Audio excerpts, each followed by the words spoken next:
Hello दोस्तों, कैसे हो आप सब। उम्मीद करती हूँ सब अच्छे होंगे और मैं भी अच्छी हूँ। तो दोस्तों फिर से आपका स्वागत है मेरे एक नए व्लॉग में, एक नई मॉर्निंग में। आज है 12 फेब और आज मैं आपको अपने व्लॉग में दिखाऊंगी हरिद्वार के दर्शन। जी हाँ, इसीलिए हम जल्दी से उठ गए हैं क्योंकि हमें जाना है आज हरिद्वार और अप डाउन करना है सुबह, इसलिए जल्दी जाएंगे ताकि रात तक आ जाए, क्योंकि नेक्स्ट डे से गौरवी के पेपर चल ही रहे हैं तो वो भी ज़रूरी है और हमें जाना भी बहुत ज़रूरी है। क्योंकि जैसे मैंने आपको पिछले व्लॉग में बताया था कि रुद्रांश का बर्थडे आ रहा था, कुछ ऐसी चीज़ें हमने मानी हुई थी उसके जन्म से पहले जो कि हम पूरा नहीं कर पाए थे, मन्नतें ही समझ लीजिए, जो कि अब हम धीरे धीरे पूरा कर रहे हैं उसके बर्थडे से पहले। तो बस यहाँ पे सुबह के 4 बज रहे थे, आप देख सकते हो, और मैं ब्रश कर रही हूँ, फ्रेश हो रही हूँ क्योंकि मुझे भी नहाना है और बच्चों को रेडी करना है। बच्चों को तो नहीं नहलाऊंगी क्योंकि ठंड है बहुत ज़्यादा, मैं तो नहा के ही जाऊंगी और इन्होंने नहाना है। तो बस पहले सबसे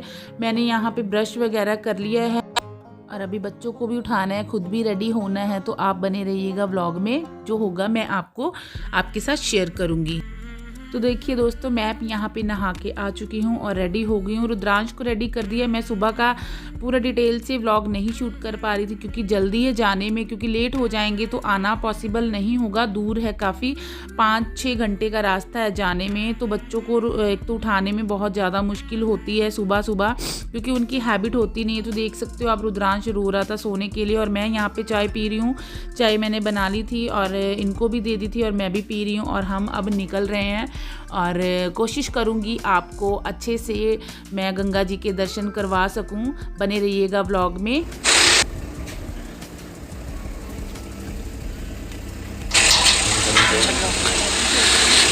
बैठ गए हैं घर में और बस हम अब निकलने वाले हैं। और रास्ते में इतनी फॉग थी, इतनी धुंध थी ना, मुझे तो बहुत ज़्यादा डर लगता है।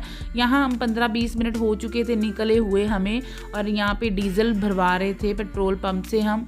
और आपको मैं दिखाती हूँ, यहाँ पे तो नहीं है इतनी धुंध। और देखिए दोस्तों, इतनी फॉग थी ना कि मुझे कुछ दिखाई नहीं दे रहा। इसमें तो फिर भी लाइटों के कारण दिख रहा है ना, कुछ भी दिखाई नहीं दे रहा था। और करीब 8 बजे तक यहाँ पे जो जितना रास्ता है ना, बीच में फॉग होती थी, बीच में नहीं। मुझे तो लगा फॉग होती ही नहीं होगी। अब देख सकते हो, अब थोड़ा सूरज दिखने लगा है, उसकी लालिमा सी आ गई है। तो ये देखिए यहाँ भी फॉग है, क्योंकि बीच में सूरज दिख रहा था, बीच में ऐसे ही फॉग हुई जा रही थी। तो मुझे तो बहुत डर लगता है।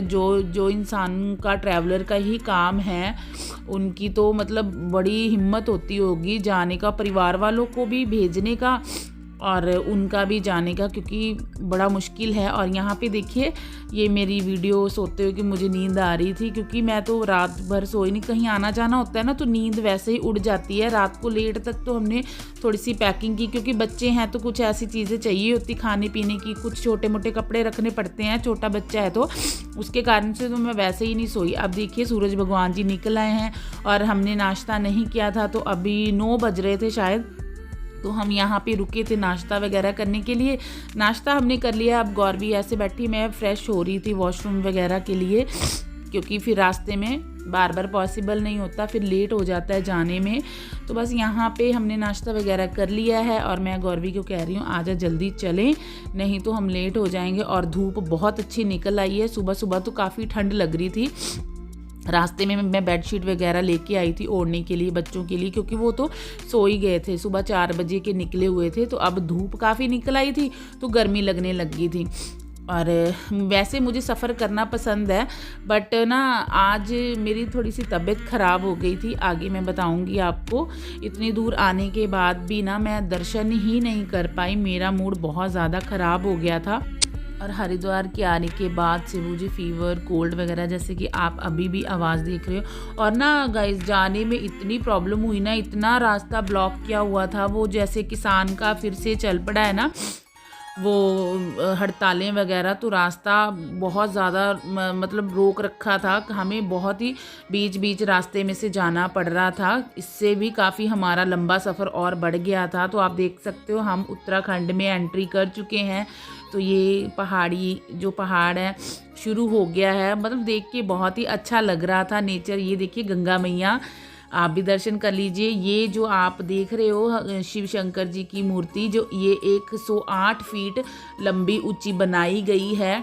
तो यहाँ मैं अब तीसरी बार आ रही हूँ दोस्तों, हरिद्वार में तीसरी बार आ रही हूँ और बहुत अच्छा लगता है यहाँ पे मुझे आने के लिए। और मैं ज़्यादा लंबा व्लॉग नहीं बना पाई, जैसे कि मैंने बताया था मेरी तबीयत ख़राब हो गई थी। वो जो लेडीज़ प्रॉब्लम होती है, आप लोगों को पता ही है, 3-4 दिन जो हमारे जाते हैं ख़राब, वही प्रॉब्लम हो गई थी। तो यहाँ पे मैं अंदर नहीं गई थी हर की पौड़ी पे, तो बाहर ही बाहर हमने जो स्नान वगैरह नहीं किया था, बस मैंने तो छिट्टे ही मार लिए थे, दूर से ही प्रणाम कर लिया था। और जहाँ मुझे जिस मंदिर जाना था रुद्रांश के लिए, जो मन्नत मांगी थी, वो था माया देवी का मंदिर।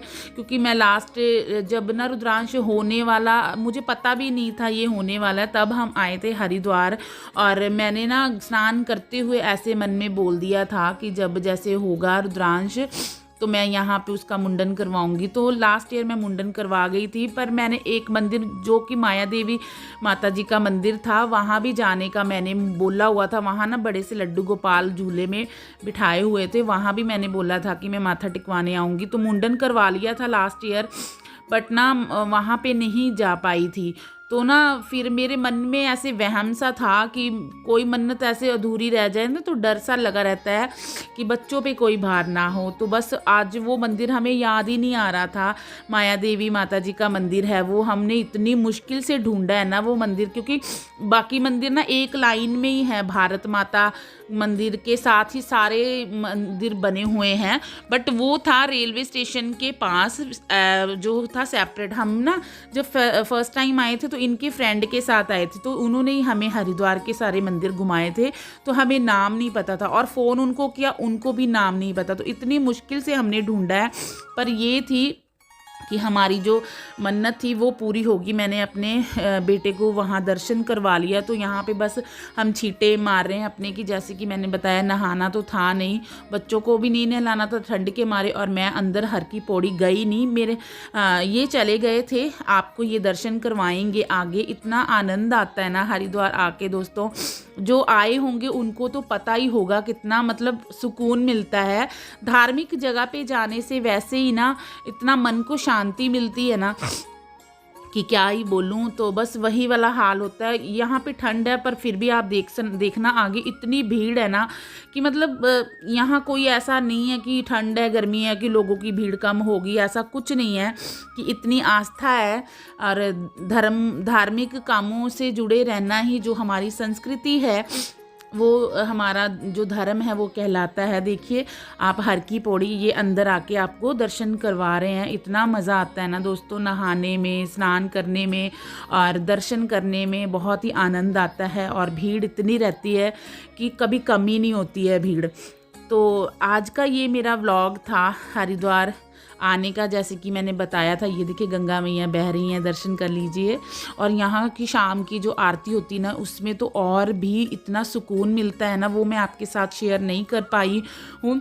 नेक्स्ट कभी भी मैं जब आऊँगी तो आपके साथ पूरा व्लॉग पूरा वैसा शेयर करूँगी। जब तक अगर आपको पसंद आता है तो मेरे चैनल को लाइक शेयर सब्सक्राइब ज़रूर